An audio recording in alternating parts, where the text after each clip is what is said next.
Media Bharat न्यूजमध्ये आपल्या सगळ्यांचं स्वागत. मी राज असरोडकर.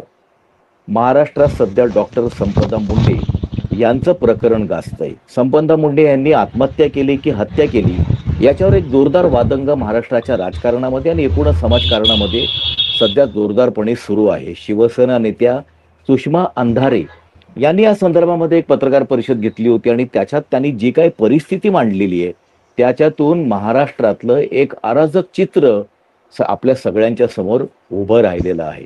परंतु त्याचसोबत एक विषय जो त्यांच्या मांडणीतून आला सुषमा अंधारे यांच्या, आणि त्यांच्याच नाही तर डॉक्टर संपदा मुंडे यांनी जी आत्महत्यापूर्व जी चिठी लिहिली त्याच्यामध्ये त्यांच्यावरती वेगवेगळ्या प्रकारचे जे दबाव होते त्या दबावांचा त्यांनी उल्लेख केलेला आहे.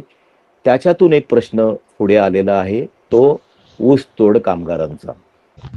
आपल्या सोबत आहेत बीडमधील सामाजिक कार्यकर्त्या सत्यभामा सौंदरमल. कौटुंबिक हिंसाचारापासून ते बालविवाहापासून दारूबंदीपासून ते अनेक कामगारांचे वेठबिगारांचे प्रश्न घेऊन सातत्याने संघर्षरत असलेल्या सत्यभामा सौंदरमल आपल्या सोबत आहेत. सत्यभामाजी, आपलं या चर्चेमध्ये खूप खूप स्वागत.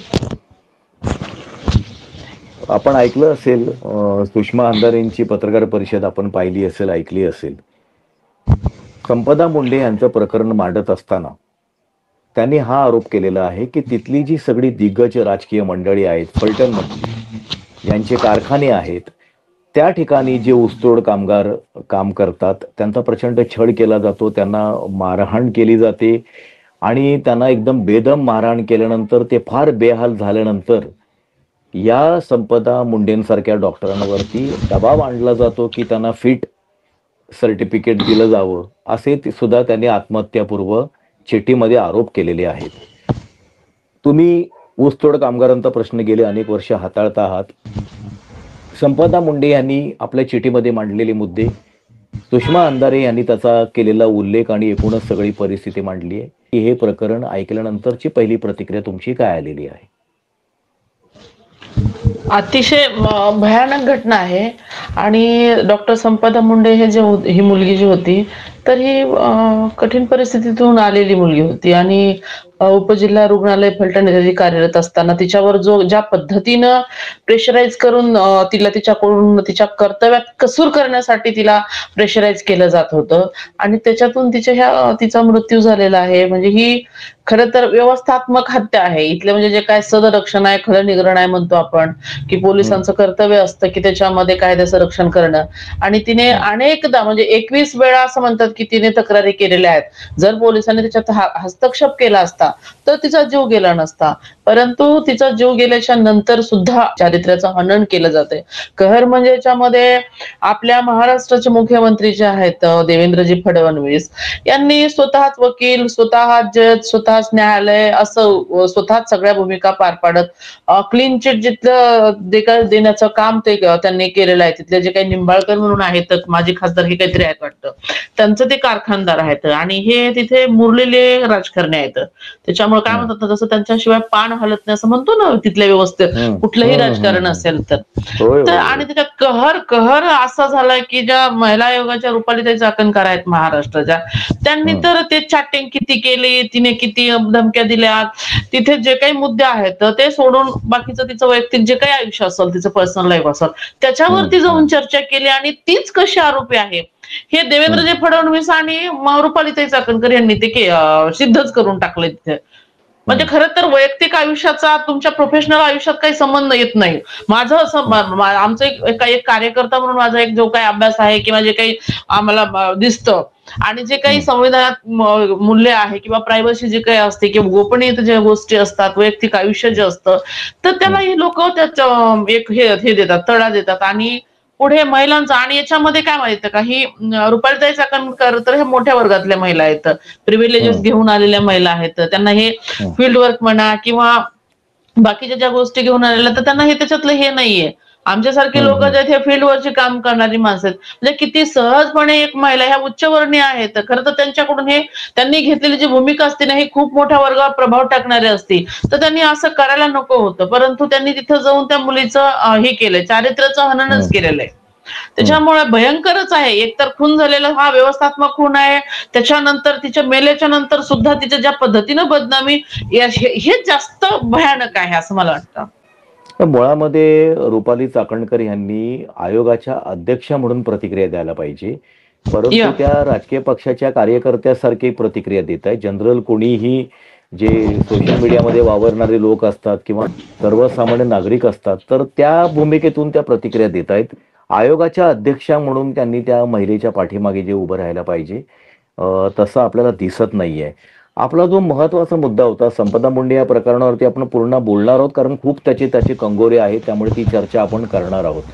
परंतु या संपदा मुंडे प्रकरणाच्या निमित्ताने जो ऊसतोड कामगारांचा एक विषय पुढे आलेला आहे की त्यांना कशा पद्धतीने त्यांचा छळ केला जातो, त्यांना बेदम मारहाण केली जाते, हे सगळं आपल्याला याच्यापूर्वी माहिती होतं. परंतु ह्या संपदा मुंडेंच्या चिठीमधून असं उघड आलेलं आहे की मारधोड तर करायचीच बेदम त्यांना, अगदी त्यांचा जीव जाईपर्यंत.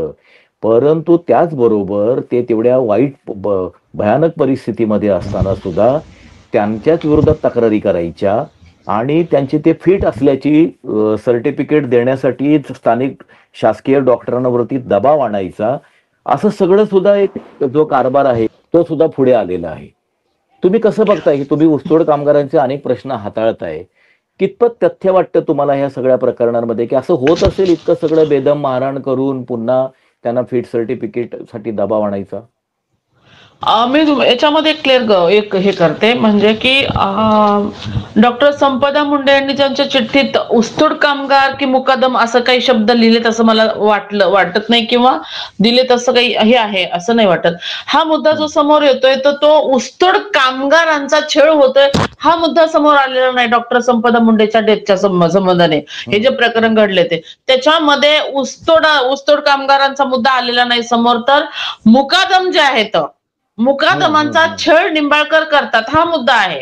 कारण कारखानदार हे निंबाळकर आहेत असं आहे त्याच्यात उल्लेख, आणि कारखानदाराचा डायरेक्टली हे काय म्हणतात ना संबंध हा ऊसतोड कामगारांशी नाहीये. तर कारखानदाराचा संबंध डायरेक्टली मुकादमाशी येतो, मुकादमाचा संबंध नंतर पोट मुकादमाशी येतो, आणि पोट मुकादमांचा संबंध हा ऊसतोड कामगारांशी असतो. अशी ही साखळी असते. तर ही चेन असते. तर याच्यामध्ये जो चर्चेला मुद्दा येतोय हा ऊसतोड मुकादमांचा येतो, ज्यांनी कोयते बांधलेले असतात आणि ज्यांचे कोयते पळून जातात म्हणा, की किंवा ज्यांनी तो करार केलेला असतो. समजा मी माझ्या ट्रॅक्टर मालक असेल, एक ट्रॅक्टर मालक पण ही एक संकल्पना आहे, तर मग जेवढे काही मी कोयते देणार आहे साखर कारखान्याला, तेवढ्या काय कोयत्याचे उचलते कारखानदार मुकादमांना देत असतात, आणि मग तो त्या बॉन्डवरती ते पैसे दिलेले असतात, त्या करारावरती दिलेले असतात, आणि तेवढ्या कोयत्यांची ती रक्कम दिलेली असते. आता त्या कोयत्याची रक्कम घेऊन हे मुकादम काय करतात, पोट मुकादमाला शोधत राहतात. मग कारण फील्डवरती जर म्हणलं तर याच्यामध्ये ऊसतोड कामगार म्हटलं की हे ह्याच्यातले असतात, अल्पभूधारक म्हणा, किंवा काय म्हणतात ना मागासवर्गीयातले म्हणा, जे असतात ज्यांना पोटा पाण्याचं जास्त हे नाहीत, आदिवासी म्हणा, अनुसूचित जाती जमातीतले म्हणा, किंवा इतर मागासवर्गीय अशातले असतात, ज्यांना कमी शेती आहे, अल्पभूधारक असतात, असे लोक असतात. मग हे थोडक्यामध्ये किती जरी छळ झाला तरी ह्या कामावरती त्यांचं सगळं घरदार पोटपाणी त्यांचं अवलंबून आहे, आणि मजबुरीमध्ये ते करत राहणं त्यांची अपरिहार्यता आहे, असं चित्र आहे ना एकंदरीत. तर मग ते मुकादमांचा छळ कारखानदाराकडून केला जातोय हा मुद्दा येतो ह्या संपदा मुंडेच्या प्रकर्षाने हा समोर आलेला आहे. तर आपण म्हणतोय की कामगारांच्या बद्दल चर्चा केली जात नाही मीडियामध्ये पण, आणि ह्या प्रकरणाच्या संदर्भाने सुद्धा तर आपला मुद्दा हा आहे की कामगारांचा छळ जसा ज्या पद्धतीने मुकादमाचा छळ कारखानदार करतात, की बाबा तू तेवढे कोयते आणून दिले नाहीस, तुला एवढे पैसे घेतलेले आहेस, आणि मग तू आणून दिले नाही तर मग ते तेवढे आणून दिले पाहिजेस, तर मग तो मुकादमाचा काय छळ केला जातोय तर त्या स्टोऱ्या समोर येत आहेत.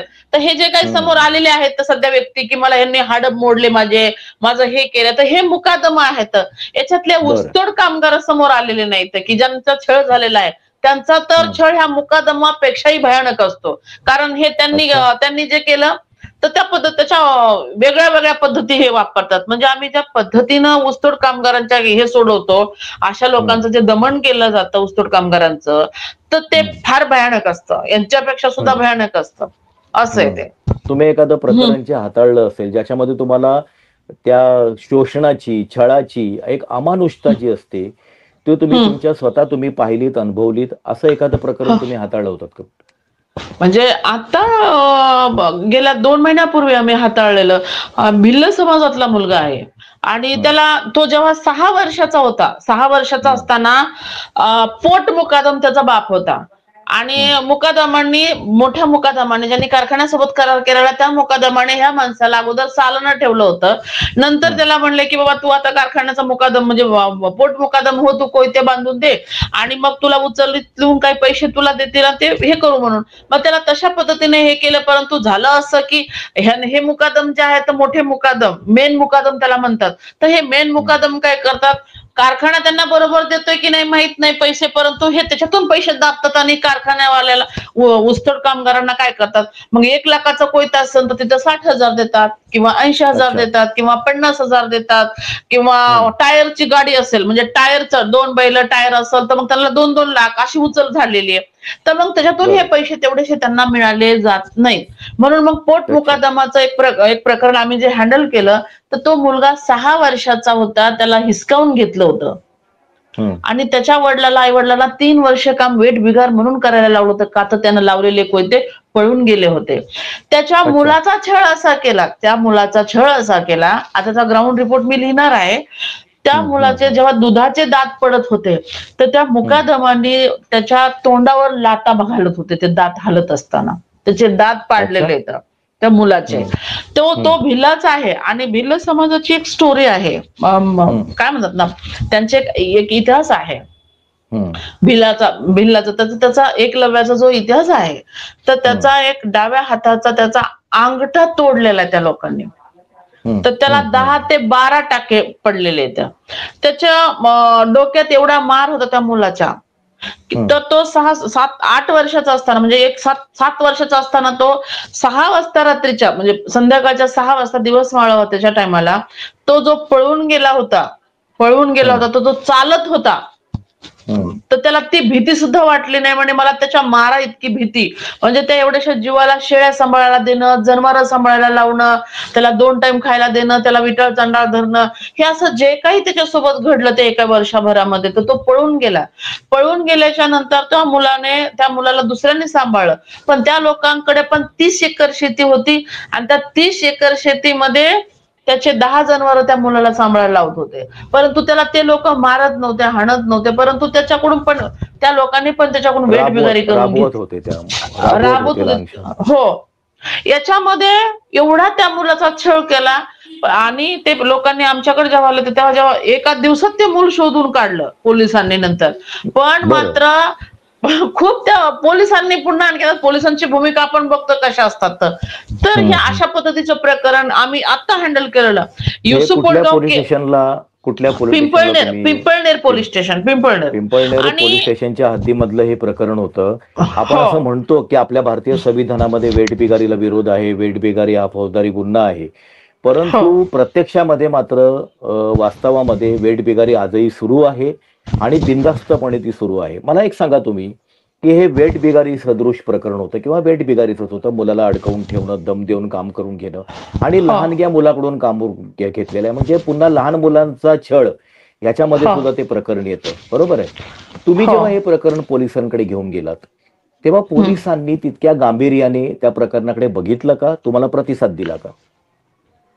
नाही, नाही. 2 दिवस त्यांनी हे केलं नाही. म्हणजे आम्ही एसपींना बोललो, नंतर ॲडिशनल एसपींसोबत बोलणं, हे असं सगळं सुरू होतं. आम्ही 2 दिवसात त्यांनी ते मूल शोधून काढलं. हं, पण त्याच्यामध्ये त्यांना माहीत होतं ज्या आरोपींवर आम्ही तक्रार दिली होती, की यांच्याकडे होतं, त्या आरोपींना घेऊनच त्यांनी ते मूल शोधून काढलं होतं. त्या बरं. आरोपीसोबतच पोलिसांनी फोटो टाकले होते, की आम्ही त्याला शोधलं म्हणून. ते आरोपी सोबतच होते. ज्यांना हं. आरोपी केलेले ते. त्या आणि संदर्भात गुन्हा दाखल झाला, आरोपींना अटक झाली? आरोपी अटक केले नाही तर त्याच्यामध्ये आणि गुन्हा दाखल झालाय. ज्यांच्याकडं ज्यांनी हिसकावून घेतलं त्यांना आरोपी केलं, परंतु ज्यांच्याकडे ते सापडलं मूल ऍक्च्युली ते पण आरोपीच होते ना त्याच्यामध्ये, की जर बरोबर ते आहे. मूल त्यांच्याकडे आलं तर त्यांनी पोलीस स्टेशनला जायला हवं होतं, नातेवाईकाचा शोध घ्यायला हवं होतं, कारण तेव्हा त्या आई वडिलांना ओळखत होतं ते पोरग. नंतर त्यांनी ते तसं न करता त्यांच्या त्या मुलाकडून त्यांनी काम करून घेतलं. मग त्याच्यामध्ये आपलं म्हणणं होतं की सह आरोपी ते सुद्धा होतं त्याच्यामध्ये, जे काय असेल तर. पण मग त्यांनी ते केलं नाही. मग ते केलं नाही तर मग आम्ही सांगितलं होतं की 164चं स्टेटमेंट त्याचं घ्या. आता बीएनएस मध्ये काय झालं माहित नाही, पण तू 164चं स्टेटमेंट घेतलं.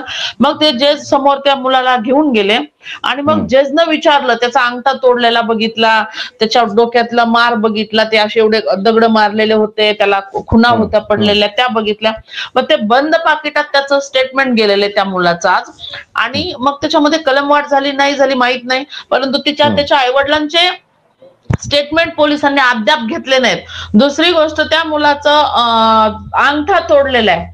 तर आम्ही जेव्हा सीएस आहेत, सिव्हिल सर्जन जे आहेत बीडला, आम्ही त्यांना भेटायला गेलो.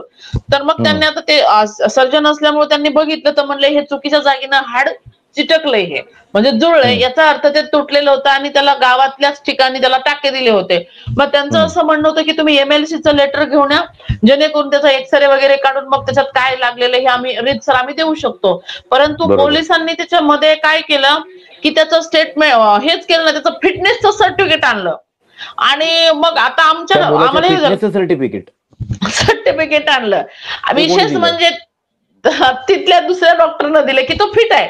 आता मला काय म्हणतो, तो फिट असणारच आहे ना, परंतु 8 वर्षापूर्वी तो आता 14 वर्षाचा आहे, तर त्याच्यावर जो छेड झाला, त्याच्या खुणा आहेत ना त्याच्या जखमेच्या, त्याचं हाड मोडलेले, ते चुकीच्या जागेला लागलेले, तो पोरगा म्हणतोय कोयत्यानं तोडलेलं, त्याचं स्टेटमेंट आहे.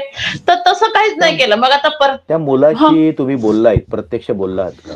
हो हो. त्या मुलाची मानसिक अवस्था काय होती, तो हे सगळं सांगू शकला का? होते ना, म्हणजे तो अगोदर त्याला पोलिसांच्या ताब्यात होतो ना, तो पोलिसांनी काय केलं, ऍक्च्युली तो मुलगा सीडब्ल्यूसी कडे रात्रीच्या 10 वाजता प्रोड्यूस केला आणि 10 वाजता तिथे केल्याच्या नंतर मग आई वडिलांना फोन केला की मुलगा सापडलाय, उद्या तुम्ही त्याला भेटायला या. आता पोलिसांचं काय झालं, पोलिसांनी सीडब्ल्यूसी कडे मुलगा पाठवल्याच्या नंतर त्यांचा रोल तिथं संपला समजा, आणि मग बाकीचा आरोपीच्या दृष्टिकोनातून तपास करणं त्यांचं काम सुरू झालं. परंतु यांनी काय केलं, पोलिसांनी त्याच्यामध्ये तो मुलगा ह्यांनी सीडब्ल्यूसीच्या ताब्यातून आणला आणि तो एसपी ऑफिसला आणला. त्याला दिवसभर त्यांच्यासोबत फिरवलं, त्याला नवे कपडे घेतले, त्याला बूट घेतला असं, आणि त्याला त्याचं काय म्हणू आपण हॅमरेज त्याच्यावरती असं केलं की ज्यांच्याकडे तू सापडलास त्याच्या विरोधात तू तक्रार देऊ नको. मग पोरग तेच बोलायला लागलं की मला त्यांच्या विरोधात तक्रार द्यायची नाही, मला त्यांच्या विरोधात तक्रार द्यायची नाही, असं तो बोलत होता. आणि मग आता आपण बघतो की जे ऍक्ट जो आहे, ज्युनियर जस्टिस ऍक्ट आहे, तर त्या ऍक्टनुसार की बाबा मुलाच्या समोर वर्दीवर पोलीस नसायला पाहिजेत, वकील नसायला पाहिजेत, आणि सीडब्ल्यूसीच्या ताब्यातून मूल, आम्ही जेव्हा त्या बालगृहात भेटायला गेलो तेव्हा पोलिसांनी वरती बसलेले होते बालगृहात, त्याच्यामध्ये वरती जाऊन, आणि तिथून ते मुलगा, त्या मुलाला आम्ही भेटायला गेलो, आई वडील भेटायला गेलो, त्याला भेटूच दिलं नाही, हे घेऊन सरळ एसपी ऑफिसला गेले आणि एलसीबीच्या ऑफिसमध्ये त्या पोराला बसवलं. आरोपी येतात, ज्यांच्यावर गुन्हा आहे किंवा ज्यांच्यावर संशय आहे, ज्यांच्या ताब्यात मुलगा, त्यांच्याकडून ते येतात आणि ते बोलतात, चर्चा करतात, 5 एकर तुझ्या नावचं करणार आहेत ते, पण तू आता असं केलंस, म्हणजे त्या मुलाला आमिष असं दाखवत होते.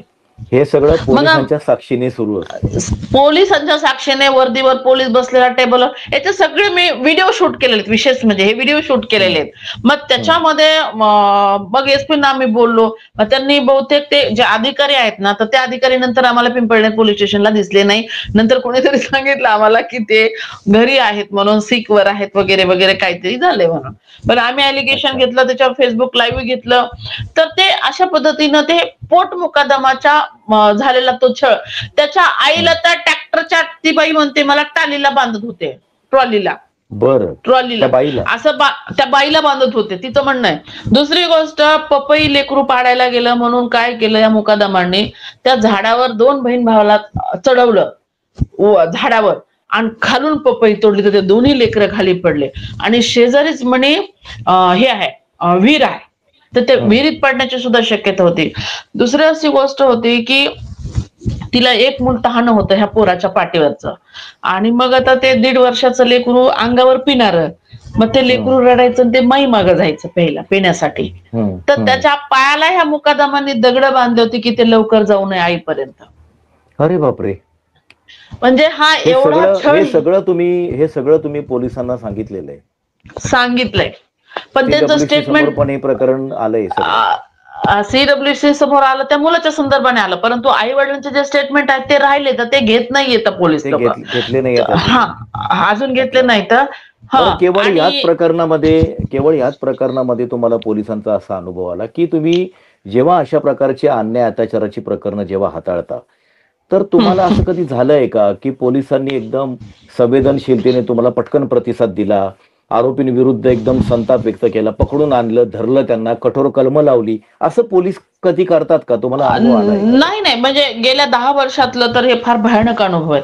तुम्ही बघितलं, म्हणजे मी सोशल मीडियावरती प्रचंड मी ऍक्टिव्ह असते. हं, अक्षरशः मला मोरड का काहीतरी पोलीस स्टेशन आहे तिकडे, ह्याला हं. उस्मानाबाद धाराशिव, आम्हाला विनाकारण कोंडलं होतं, डांबलं तुम्हालाच? होतं पोलिसांनी, आम्हालाच डांबलं हां, होतं पोलिसांनी. हां, मग हां. ते पण प्रकरण होतं की बाबा बेकायदेशीर लेकरू दत्तक दिलेलं गेलं होतं, त्या लेकराच्या बापानं सुसाईड केलं होतं, त्या लेकराची आई हं, पळून गेल्यामुळे.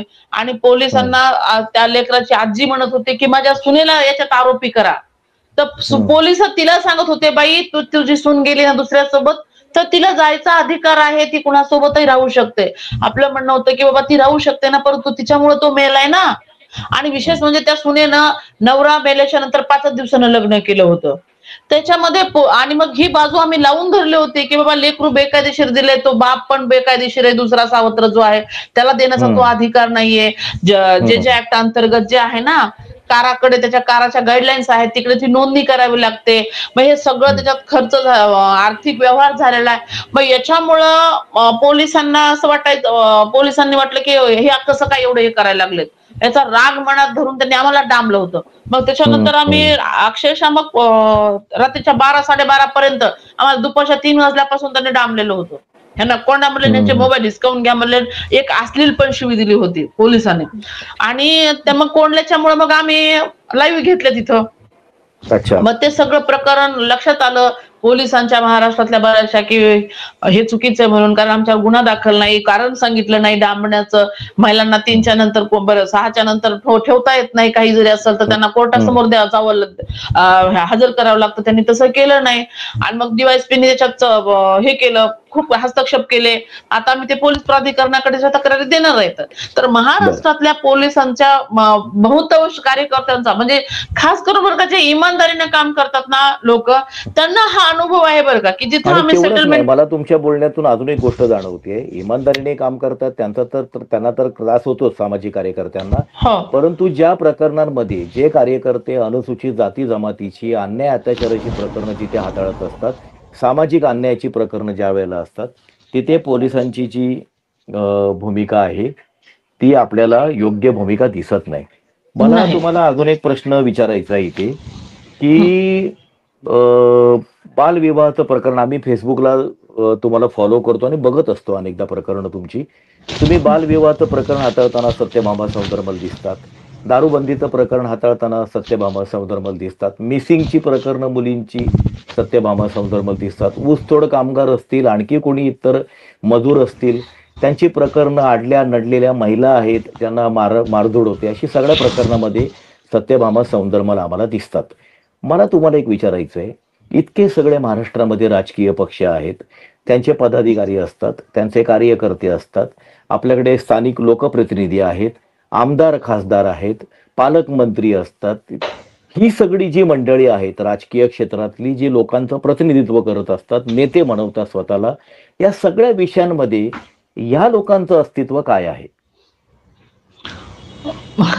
आता ज्या त्या समाजातले जर विचार केला ना, तर हे काहीही नसताना श्रीमंत झालेली माणसं आहेत. ही जी हं, नेते, ही जी लीडर लोक आहेत, तर हे काय म्हणतात ना, आपल्याकडे म्हटलं जातं की बाबा सेवा करत करत ही, म्हणजे समाज सेवा करत करत ही श्रीमंत झालेली लोक आहेत. हं, आणि भ्रष्टाचार आपल्याकडे फक्त नोकरदार लोक पैसे घेतात, लाच घेतात, तोच भ्रष्टाचार असतो असं नाही, असं माझं मत आहे. हं, हं, संविधानातले हं. जे मूल्य आहेत, त्याच्यातल्या नागरिकांची जी कर्तव्य आहेत, त्या नागरिकांच्या कर्तव्यात कसूर करणारा तो प्रत्येक व्यक्ती हा हं, भ्रष्टाचाराचा एक हे भाग आहे, असं मला मला माझ्या अभ्यासात आहे. आणि मग ही लोक का ही जी प्रकरण असतात ही सिरियस प्रकरण असतात, ही जसं तुम्ही म्हणता तसं सामाजिक न्यायाची प्रकरण असतात आणि या प्रकरणामध्ये दखलपात्र कलम लागत असतात, हे कायद्याचं उल्लंघन असतं. मग याच्यामध्ये काय होतं की पैसा कुठून भेटत असतो, तर फिर्यादीकडून भेटत नसतो किंवा विक्टिम कडून भेटत नसतो. तर याच्यामध्ये पैसा भेटत असतो हे गुन्हेगाराकडून, ज्यांनी हे कृत्य केलेलं असते. मग अशा वेळेस ही लोक अशी प्रकरणं दाबत असतात आणि हे दाबण्यासाठीच ह्या गोष्टी असतात. त्याच्यामुळे ही फारसे किंवा सत्तेची एक लालसा असते की बाबा आता तुम्ही आता बघा, जिल्हा परिषद अध्यक्ष पदाच्या निवडणुका होणार आहेत, आमच्याकडे एससी साठी जागा सुटलेल्या आहेत. त्याच्यामुळे प्रत्येक कार्यकर्त्याच्या सावध भूमिका आहेत, तर कुणी हिरमोड झालेला आहे, असं खूप काही गोष्टी याच्यामध्ये याला कांगोरे आहेत. त्याच्यामुळे मी असं म्हणणार नाही की बाबा मी एकटीच इमानदार आहे म्हणून काम करणारे काही हे, परंतु जे काही याला ते कार्यकर्ते म्हणा, जे काही हे भ्रष्ट होण्यामध्ये जे काही हे आहे, तर त्याची पण एक साखळीच आहे ना. हे सत्ताधारी लोक आहेत, त्याच्यामध्ये प्रशासकीय अधिकारी आहेत. मग एखादा कार्यकर्ता हे करायला गेलं तर मग त्यांच्यावर गुन्हे दाखल करणं, त्यांच्यावर अडवणूक करणं, हे असे लोक हे मिळून करतात आणि त्याच्यामुळे कुठे ना कुठे हे भाग बनतात. आता तुम्ही बघा, एका मुलीच्या वडिलांने त्या आरोपीच्या विरोधात साक्ष दिली होती साताऱ्याकडे, तर त्या माणसाने साक्ष दिली म्हणून त्या माणसाच्या मुलीवर त्या माणसानं बलात्कार केला आणि तिचा खून केला.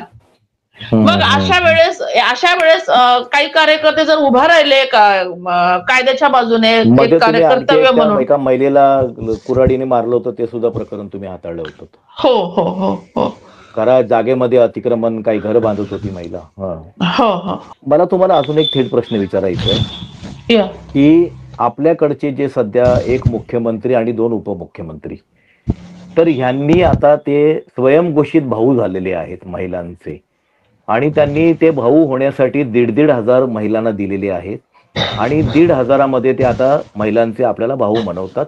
मुख्यमंत्री देवेंद्र फडणवीस यांचा उल्लेख तर त्यांचे लोक आता देवा भाऊ म्हणून करायला लागलेले आहेत. मला तुमच्याकडून एक प्रतिक्रिया जाणून घ्यायची आहे. ज्या वेळेला एकदम ग्रामीण भागातल्या, कोर भागातल्या आदिवासी, अनुसूचित जाती जमातीच्या महिलांचा प्रश्न येतो, गरीब फाटक्या महिलांचा जेव्हा प्रश्न येतो, असहाय्य निराधार महिलांचा जेव्हा प्रश्न येतो आणि समोरचे आरोपी हे जेव्हा बडे लोक असतात, धनदांडगे असतात, दबंग असतात, सत्तेच्या जवळचे असतात, त्यावेळेला त्यांच्यातलं भाऊपण हे उरतं का?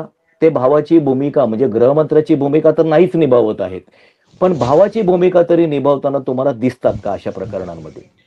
सर तुम्हाला सांगू का, खरं तर सख्खे बहीण भाऊ रोज एका ताटात खाणारे, पाठीवरचे पाय देत आलेले म्हणतो आपण ग्रामीण भागात, तर ह्या बहीण भावाचं सुद्धा पटत नाही. जेव्हा बहीण नांदत नाही किंवा बहीण गावाकडे येते किंवा घरातला हिस्सा मागते किंवा संपत्तीतला हिस्सा मागते, तेव्हा सख्या बहीण भावाचं पटत नाही.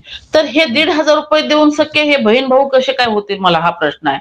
त्यांनी हे काय म्हणतात ना, हा जुगाड आहे मतदानामध्ये महिलांचं मत वळवण्यासाठीचा केलेला, असं ते माझं मत आहे. त्याच्यामुळे त्यांनी बाकीचं त्यांना हे नाही, बाय हुक ऑर क्रूक त्यांना सत्तेत राहायचं आहे. त्याच्यामुळे ते हे जुगाड आहे ते.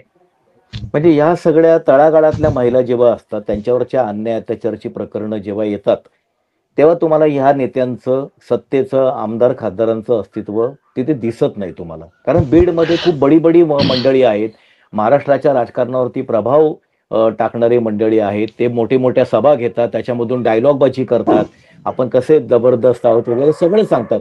ही मंडळी कुठे असतात? बीडमध्ये इतकी सगळी गुन्हेगारीची प्रकरणं घडतायत, महिलांवरच्या अत्याचाराची प्रकरणं घडत आहेत, हे कामगारांचं, मजुरांचं शोषणाची प्रकरणं घडत आहेत. ही सगळी मंडळी कुठे आहेत? ती आता बीड जिल्ह्यातच नाही तर महाराष्ट्राचा विचार केला ना, तर ही बडे लोक असतात ना, सत्तेचा कायापालट झाला, सत्ता पलटली की आपापल्या फेवर मधले अधिकारी ते आणून बसवलेले असतात.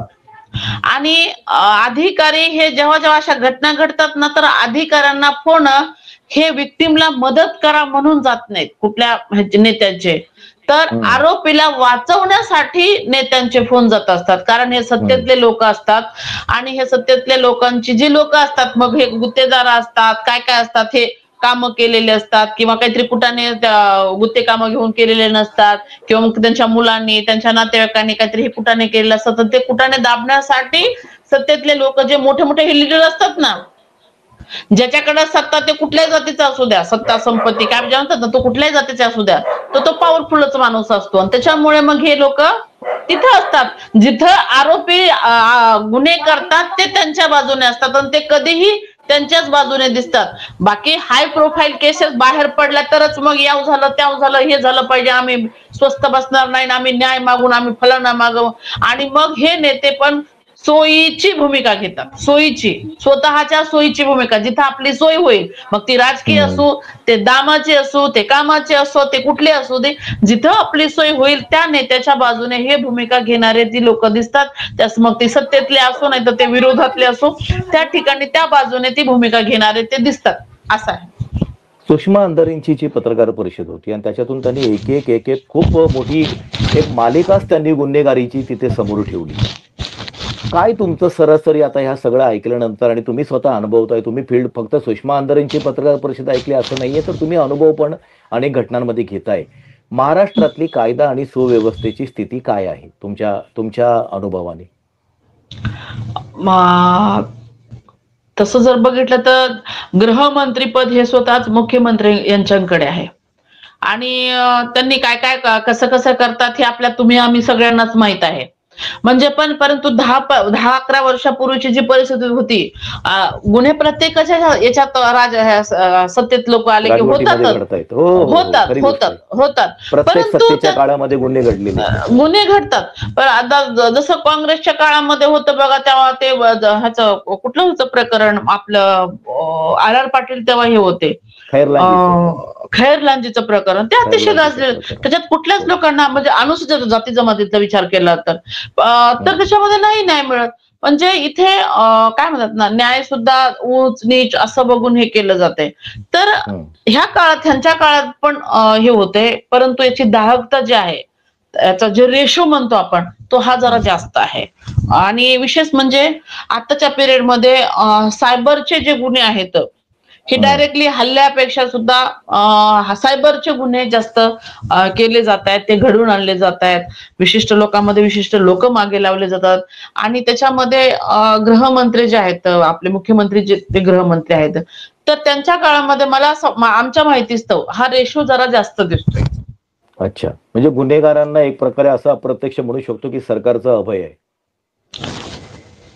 आणि गुन्हे कोण करतंय हे, ह्यांना सपोर्ट करणाऱ्या लोकांमधलीच लोक असतात, नातेवाईक असतात, ह्यांच्या काय म्हणतात ना, भ्रष्टाचार केलेले लोक असतात. ही कोण असतात, काम ह्यांनी कुणाला दिलेले असतात, ह्यांच्याच लोकातले, असं आहे ते.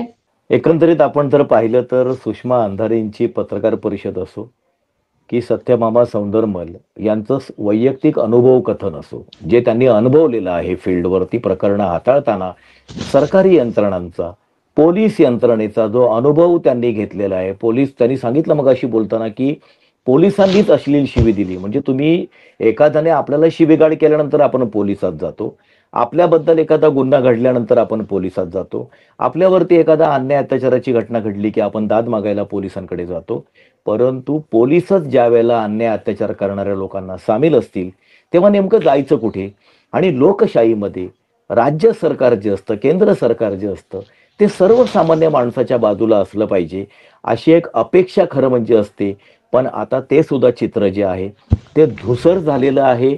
आरोपींची बाजू घेताना आपल्याला सरकार दिसतं, आरोपींना त्याचा बचाव करताना दिसतं. आणि फक्त सरकारच नाही तर सरकारचे जे समर्थक आहेत ते सुद्धा समाज माध्यमांमध्ये आरोपींची आता उघडपणे गुन्हेगारांची पाठराखण करताना आपल्याला दिसतंय. हे जे सगळं चित्र आहे हे महाराष्ट्राला आणि देशाला घेऊन नेमकं कुठे जाणार आहे याची आज कोणीही काही शाश्वती देऊ शकत नाही. परंतु एकंदरीतच अराजकतेचं, अनिश्चिततेचं जे सावट आहे ते महाराष्ट्रावर आहे, संपूर्ण देशावर आहे, हे आपल्याला वारंवार वेगवेगळ्या घटनांमधून जाणवत आहे.